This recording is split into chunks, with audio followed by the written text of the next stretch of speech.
Hi, my name's Hugh from the Mini Specialist. Today I'll take you around this 56 plate Mini Cooper S. So this Mini Cooper S has done about 85,000 miles. It's got a great history. We've done the bodywork on it. We've resprayed the bonnet because it had stone chips on it, and we put a nice black scoop on it, which is sets off the roof nicely.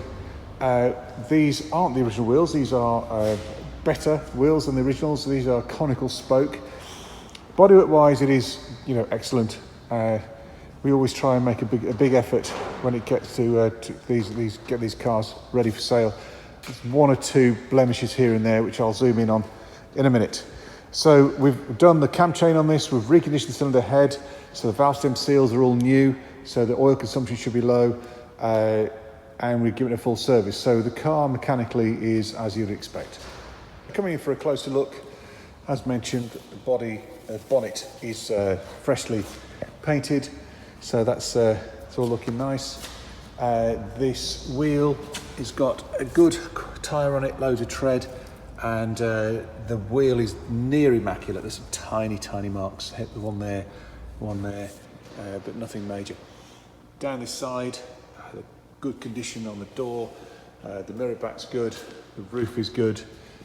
Coming back to this wheel, again, good tread on it, tiny marks on the wheel, just actually a bit more than tiny there. There is some curbing there, but it's not something that's readily obvious.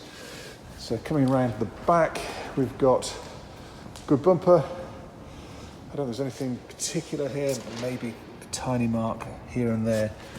Open the boot, it's all nice and tidy in there. Down this side, really good tread.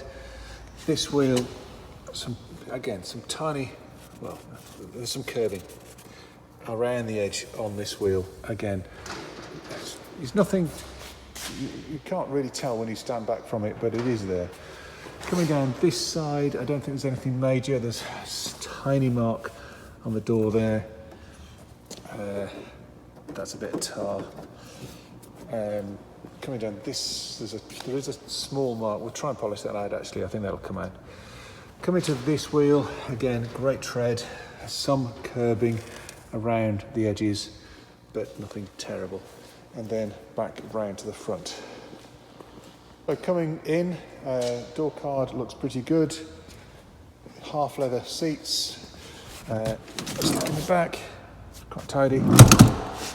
And it's easy to forget that this is a 2006 car. Interior, not bad at all. Let's start the car up. So this is one of the two, there are two keys with the car, this is one of them. And if you've not seen a Mini before, driven a Mini before, then that's the key. And it goes into that slot there. You press your foot on the clutch and press the button and the car fires up. So all the lights should go out. They've gone out there. Handbrake is on, and obviously I haven't got to set my seatbelt on, but as of today it's done just shy of 86k. Sounds pretty good, bit of crack on the pop there. We've got a sport button down here, and it gives you a bit more on the crack on the pop, but it weights the steering up as well. Here we have the heater controls, the electric windows, fog lights. The radio's got an aux in, a CD, and tuner, and obviously not tuned in. Okay, well. It works, so that's good. That's the volume, on off and volume, and this is changing of channel. So radio 2 goes green. That's a bit odd, I think, because you'd have thought that was a volume, but that's channel change, and you can press that channel change as well. There you have it. We have a 2006 56 plate Mini Cooper S that we have refurbished to a very high standard. So we've done a lot of work on the engine, so all the regular stuff on this car's been done. The cam chain's been done, the cylinder has been reconditioned, and the oil leaks, which regularly occur on the oil-filled housing, has also been done. The car's done just shy of 86,000 miles. We've done a fair amount to the bodywork to make it look nice. We've resprayed both bumpers and the bonnet, and the car is in good order. So, thank you for watching.